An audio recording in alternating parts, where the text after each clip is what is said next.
আমরা দেশ ও জাতির এক সংকটকালীন সময়ে অন্তর্বর্তী সরকারের মাননীয় প্রধান উপদেষ্টার সাথে তার আমন্ত্রণে আমরা সাক্ষাতে এসেছিলাম।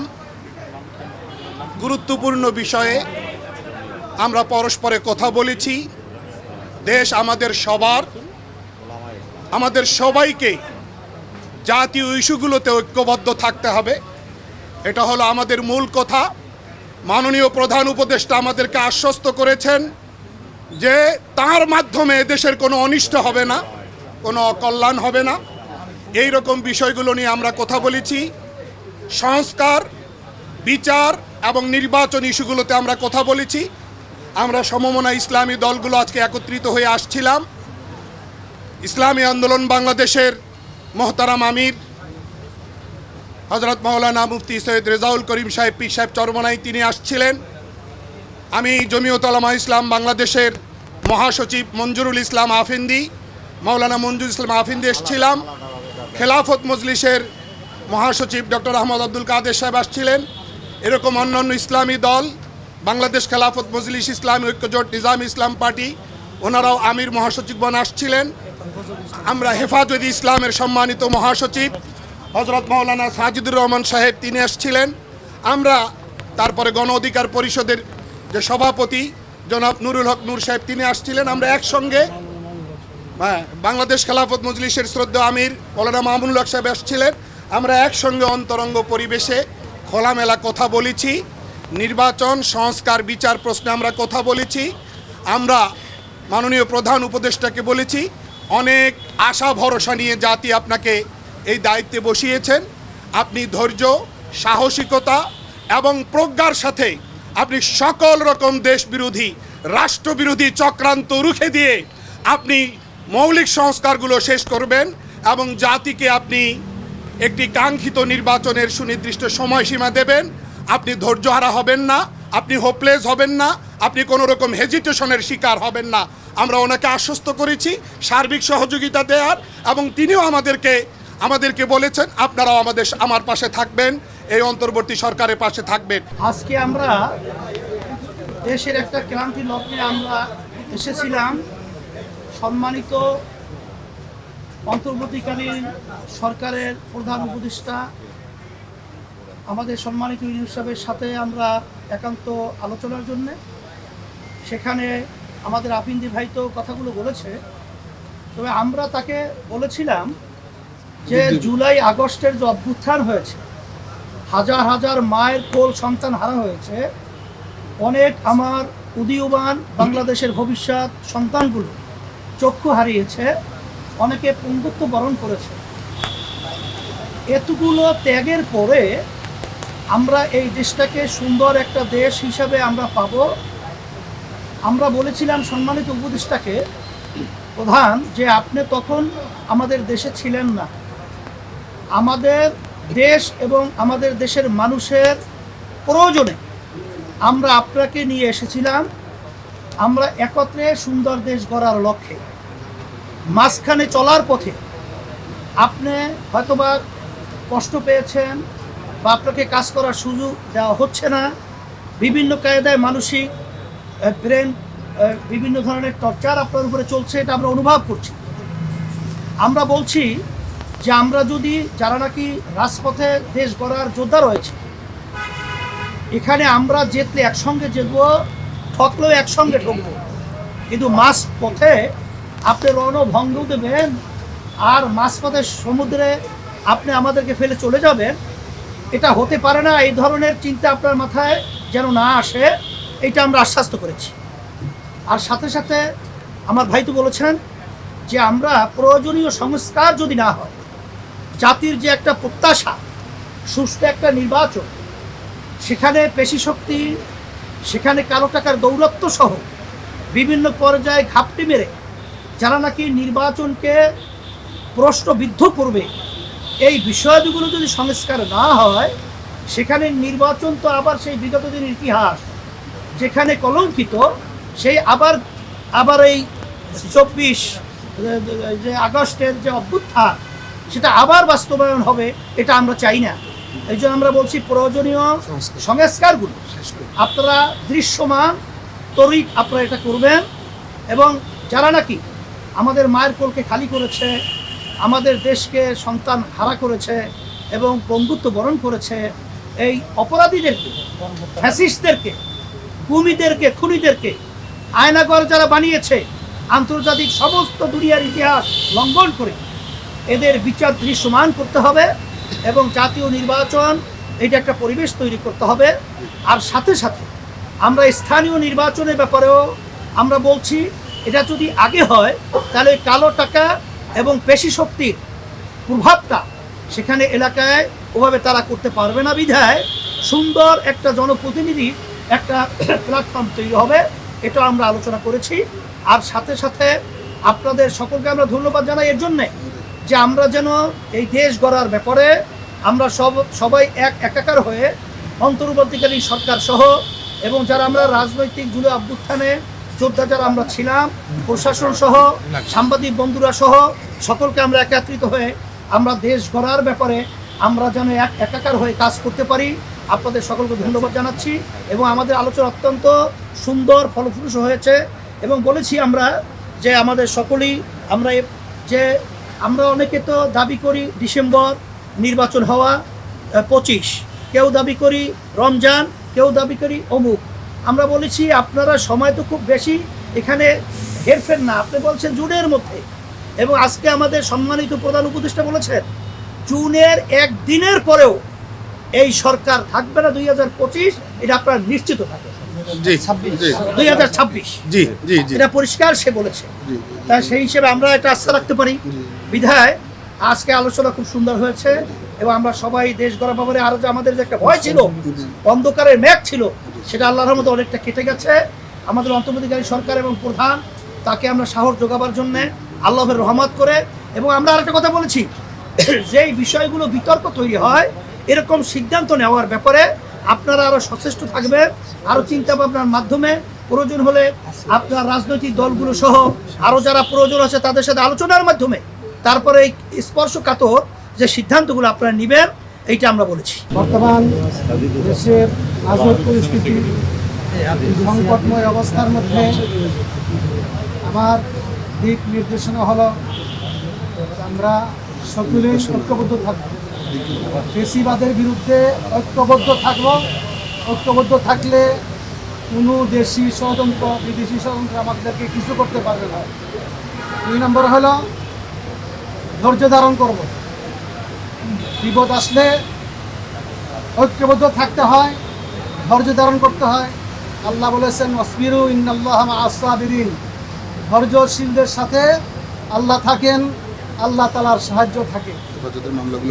এরপরে আমরা বড় বিস্মিত হয়েছি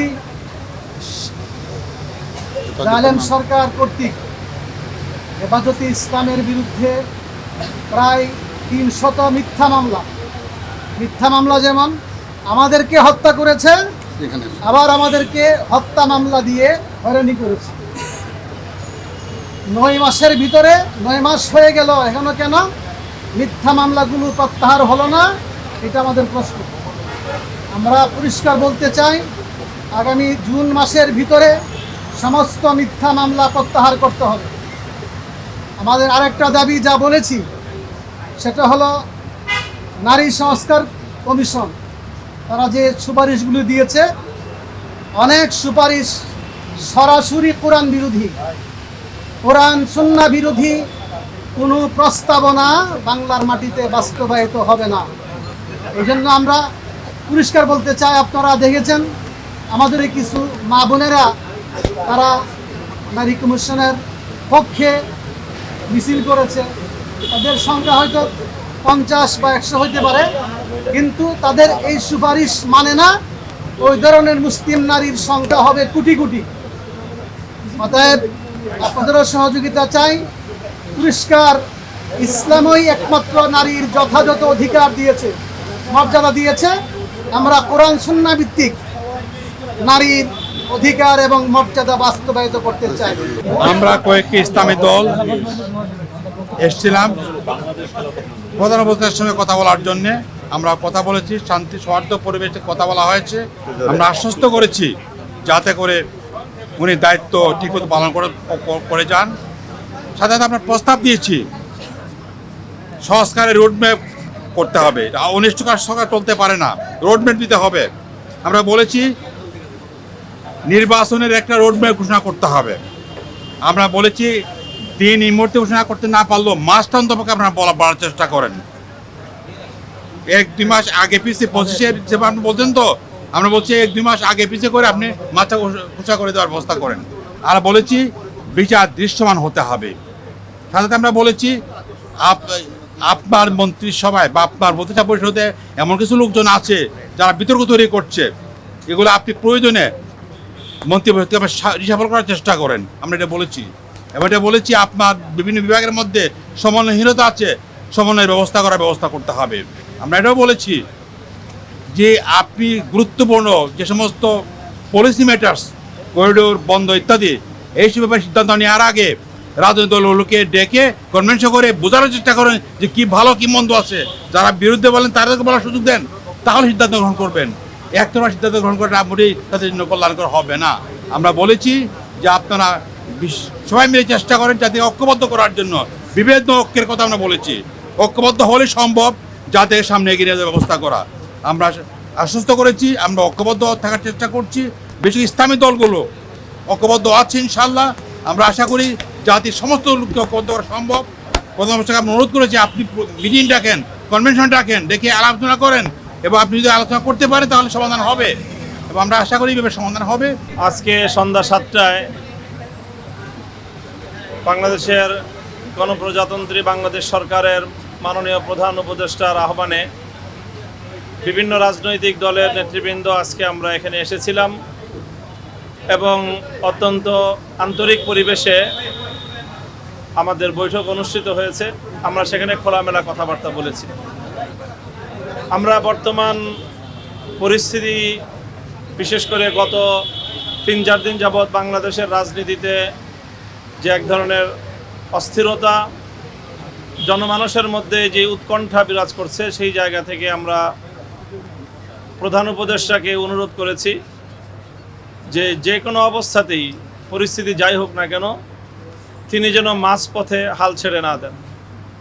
প্রধান উপদেষ্টা আমাদেরকে ব্যাপারে আশ্বস্ত করেছেন যে আমরা যদি সকলে তাকে সহযোগিতা করি তাহলে তিনি চলমান এই যে সংস্কার প্রক্রিয়া, এই সংস্কার প্রক্রিয়ার একটি পর্যায়ে নিয়ে দেশ এবং জাতিকে একটি গন্তব্য পর্যন্ত পৌঁছে দিয়েই তিনি তার দায়িত্ব ক্ষান্ত করবেন এবং একটি সুন্দর, গ্রহণযোগ্য, জাতীয় এবং আন্তর্জাতিক পর্যায়ে সকলের কাছে গ্রহণযোগ্য একটি নির্বাচন জাতিকে তিনি উপহার দিতে চান এবং সেই নির্বাচনের জন্য তিনি তার সর্বোচ্চ যে সময়সীমা তিনি বলিষ্ঠভাবে স্পষ্ট ভাষায় আমাদের সামনে ব্যক্ত করেছেন, কমিটমেন্ট করেছেন যে 2026 সালের জুনের পরে 1 ঘন্টাও তিনি আর ক্ষমতায় অবস্থান করবেন না, ক্ষমতায় থাকবেন না।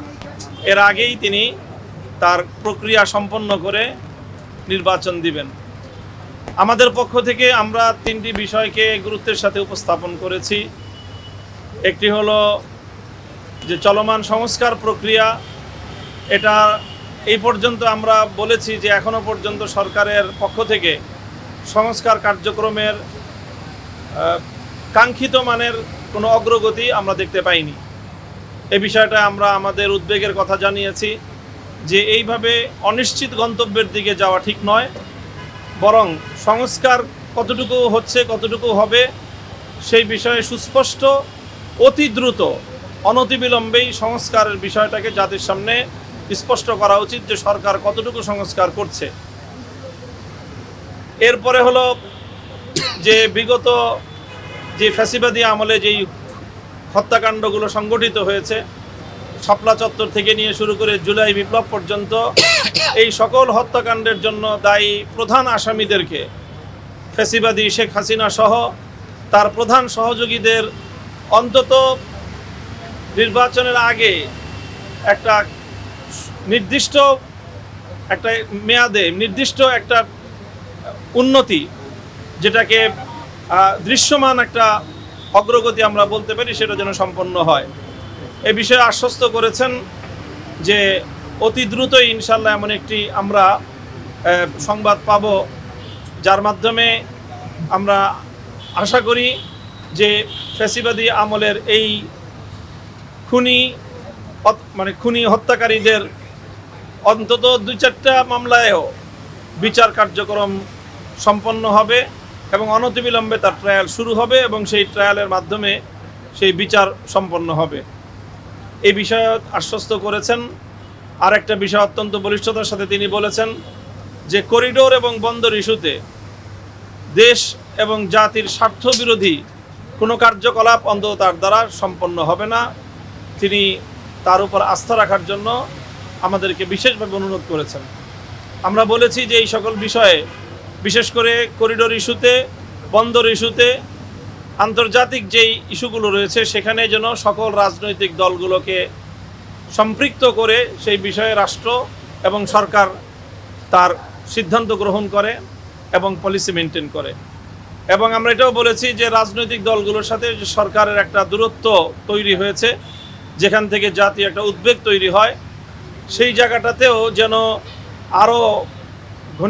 আরও বেশি পরিমাণ এবং আরও ঘন ঘন রাজনৈতিক দলগুলোর সাথে যেন প্রধান উপদেষ্টার সরাসরি অন্তর্ভুক্তিমূলক এরকম বৈঠক এবং আলাপ আলোচনা হতে পারে, সে বিষয়টাও তিনি বিশেষভাবে আন্তরিকতার সাথে নিয়েছেন।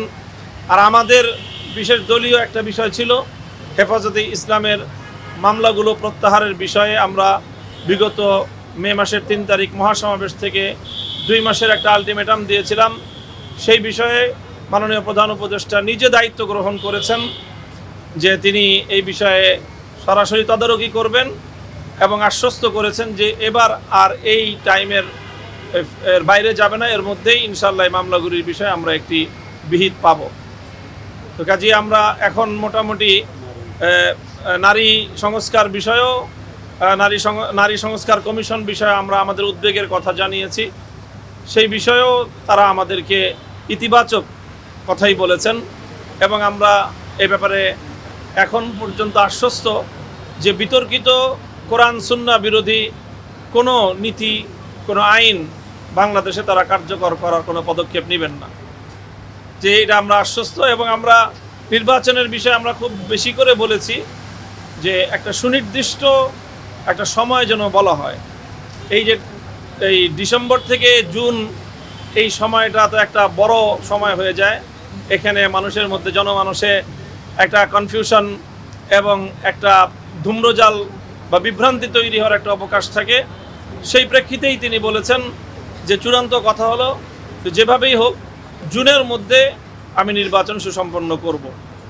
যে এই বিষয়ে আমাদের কাছে এই আলোচনা হয়েছে এবং তিনি আমাদের কাছে আশাবাদ ব্যক্ত করেছেন যে এই সকল কার্যকলাপে বাংলাদেশকে বিশ্ব দরবারে একটি সম্মানের আসনে অধিষ্ঠিত করার জন্য তিনি তার তৎপরতা এবং তার যোগ্যতা, তার মেধা দিয়ে তিনি সর্বোচ্চ চেষ্টা করবেন এবং তিনি আশাবাদ ব্যক্ত করেছেন, প্রত্যাশা ব্যক্ত করেছেন যেন আমরা তাকে এই ব্যাপারে সহযোগিতা করি।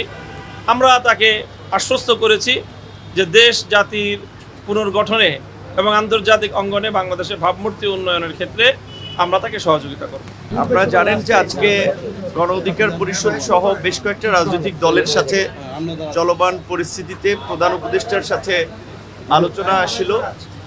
যে আলোচনায় আমাদের দলের পক্ষ থেকে আমরা পরিষ্কারভাবেই জানিয়েছি যে যেসব উপদেষ্টাদের নিয়ে বিতর্ক রয়েছে, বিশেষ করে আমাদের আন্দোলনকারী ছাত্র নেতৃবৃন্দের মধ্যে যারা উপদেষ্টা হয়েছেন তারা যেহেতু একটি দল করেছেন এবং বাইরে এই কথাটি প্রচলিত আছে এই দলটি সরকারের সুবিধা পাচ্ছে এবং সরকার পৃষ্ঠপোষকতা করছে, যেই কারণে আমরা বলেছি যে এই দলের সাথে সংশ্লিষ্ট এনসিপির দুজন উপদেষ্টা তাদেরকে অপসারণ করা বা তাদেরকে বুঝিয়ে পদত্যাগের দিকে আপনার নিয়ে যাওয়া, এটা সরকারের জন্য একটা ভালো দিক হবে। পাশাপাশি বিএনপির পক্ষ থেকে যেহেতু আরও একজন উপদেষ্টা নিয়ে তারা দ্বিমত পোষণ করেছে, সঙ্গত কারণেই এরকম বিষয়গুলোতে সরকার যেন ইতিবাচকভাবে আমলে নেয় এবং ঢাকা মহানগর দক্ষিণের সিটি কর্পোরেশন নির্বাচনে যে জটিলতা তৈরি হয়েছে এবং উত্তরের যে প্রশাসক নিয়ে আপনার তার হিজবুত তাহরীরের সাথে সংশ্লিষ্টতার অভিযোগ রয়েছে,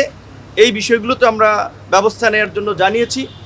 এবং আপনারা লক্ষ্য করছেন যে এই সময় বিশেষ করে আমাদের দেশপ্রেমিক সামরিক বাহিনীর বিরুদ্ধে নানা ধরনের বিষেধগার বিদ্বেষ ছড়িয়ে সরকারের সাথে বা জনগণের মুখোমুখি দাঁড় করানোর একটা চেষ্টা করা হচ্ছে সামরিক বাহিনীকে। সরকার যেন সামরিক বাহিনী সহ পুরো প্রশাসনকে আস্থায় নিয়ে কাজ করে, তাদের সাথে যেন সরকার একটা ভালো আন্ডারস্ট্যান্ডিং থাকে। একই সাথে রাজনৈতিক দলগুলোর সাথে যে দূরত্ব তৈরি হয়েছে, কারণ রাজনৈতিক দলগুলো আমরা অনেকেই যারা দায়িত্বপ্রাপ্ত উপদেষ্টা রয়েছেন কিংবা সরকারের সহকারী রয়েছেন, দেখা করার সাক্ষাৎ করার সময়সূচি চাইলেও, গুরুত্বপূর্ণ প্রয়োজনীয় বিষয় আলাপ করতে চাইলেও অনেক ক্ষেত্রে সাড়া মেলে না। এই বিষয়টি নিয়ে মোটামুটি সব দলই ক্ষোভ প্রকাশ করেছে এবং প্রধান উপদেষ্টা সেই বিষয়টা আপনার গুরুত্ব দিয়েছেন যে যোগাযোগটা আগের চেয়ে আরও যেন আপনার ঘন ঘন হয়।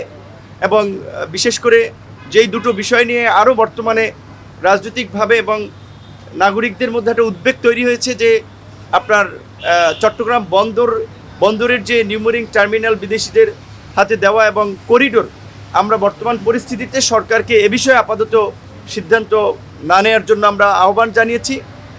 এবং একই সাথে নির্বাচনের যে রোডম্যাপ বা ডেটটা সরকার যেটা বলেছে ডিসেম্বর থেকে আপনার জুন, এটি একটি অস্পষ্ট সময়, কারণ এর মধ্যে রোজা আসবে, কুরবানি আসবে, ঈদ আসবে, ইজতেমা পড়বে।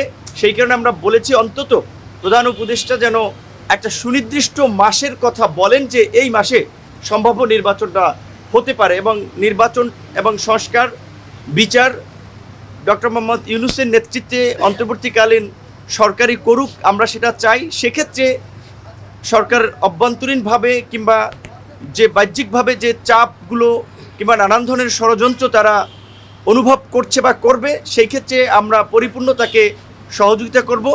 আমাদের পক্ষ থেকে এটাই ছিল মোটামুটি দলীয় এবং বিশেষ করে যারা আমরা একত্রেও ঢুকেছি, যেহেতু 2-3টা স্লটে বিভিন্ন রাজনৈতিক দলগুলোর প্রধানদের কিনে আজকে বসেছেন। প্রধান উপদেষ্টা তো সব কথা সবার কথা শুনেছেন, সব কথার তো টু দ্য পয়েন্টে তা তিনি স্বাভাবিক প্রোটোকলে উত্তর ওইভাবে দেন না, বা আবার ধরেন অনেক কথা বলেছে সেগুলো আবার ওপেনলিও বলা সম্ভব না। তবে যেই সমস্ত বিষয়গুলো তিনি স্বীকার করেছেন যে তিনিও শুরুর দিকে অনেককে চেনা জানা ছিল না, বা অনেক উপদেষ্টা হয়েছেন, উপদেষ্টা পরিষদে এসেছেন, এখন তাদের পারফরমেন্স নিয়ে অনেক প্রশ্ন উঠছে, তাদের মন্তব্য নিয়ে একটা যে বিতর্কিত অবস্থা তৈরি হয়েছে সেটাও তারা বলেছেন। এবং যেহেতু পাশাপাশি অনেকেই বলেছেন উপদেষ্টা পরিষদের পুনর্গঠনের বিষয়টাও আলোচনা হয়েছে এবং সেখানে রাজনৈতিক দলের পরামর্শ নিয়ে এই সমস্যার সমাধান যেন সরকার করে, বা যে কোনো ইস্যু তৈরি হলে যেন রাজনৈতিক দলের প্রতিনিধিদের সাথে আলোচনা করে, এই বিষয়টাতে আপনার তিনি আশ্বস্ত করেছেন। এবং অন্যান্য বিষয়গুলো যেগুলো যেভাবে দ্রুত সুরাহা করা যায় সেই বিষয়টি নিয়ে তারাও আবার আপনার সরকারের অন্যান্য উপদেষ্টাদের সাথে বসে সিদ্ধান্ত জানাবেন। আসলে শুরুর দিক থেকেই আমরা বলেছিলাম যে এই অভ্যুত্থান পরবর্তী সময়ে জাতীয় সরকার কিংবা অভ্যুত্থানের অংশীজনদের সরকার ছাড়া নির্দিষ্ট বলয়ের সরকার হলে তারা দেশ চালাতে পারবে না, দেশে স্থিতিশীলতা আনয়ন করতে পারবে না। এবং এটাই আমরা আজকেও সেটা বলেছি যে আমরা কিন্তু 9 মাস আগে বলেছিলাম যে আজকে 9 মাস পূর্বে যেভাবে বাংলাদেশের ইতিহাসে বাম ডান সকলে মিলে যেভাবে এই সরকারকে সমর্থন দিয়েছে ব্যক্তি ইউনূসের কারণে, এখন কিন্তু সেই সমর্থনটা ওইভাবে আর আগের মতো নাই। কারণ হচ্ছে সরকারের কর্মকাণ্ড, সেটা শুধুমাত্র ব্যক্তি ইউনূসের না, ওভারঅল সরকারের কর্মকাণ্ড। তো সেই জায়গা থেকে এখনকার বিদ্যমান পরিস্থিতিতে আসলে জাতীয় নির্বাচনটা যত দ্রুত হবে ততই দেশ সংকট থেকে উত্তরণের একটা পথ খুঁজে পাবে এবং সেটাই আমাদের সকলের জন্য স্বস্তির হবে, যে কারণে আমরা নতুন কোনো বিষয় এই মুহূর্তে আর আলোচনায় আনি নাই। আমরা জানিয়েছি, আমাদের কনসার্নটা শুনেছেন, এখন আমাদের প্রত্যেকের সব কথা আসলে উনি তো রিপ্লাই দিতে গেলে অনেক লং আলোচনা হয়, তারা শুনেছেন, নোট করেছেন। আশা করি যেহেতু তারা এই সময়ে দেখেছেন যে তার সরকারের প্রতি রাজনৈতিক দল নেতৃবৃন্দের সমর্থন সহযোগিতাটা ওভারঅল যেহেতু ন্যাশন ওয়াইড একটা কনসার্ন তৈরি হয়েছে, করিডোর কিংবা এই বন্দর, ন্যাশনাল ইলেকশনের সুনির্দিষ্ট দিন তারিখ বা মাস নিয়ে এবং বিশেষ করে আপনার নির্বাচন নিয়ে, এই বিষয়গুলোতে তারা গুরুত্ব দেবে আশা করি।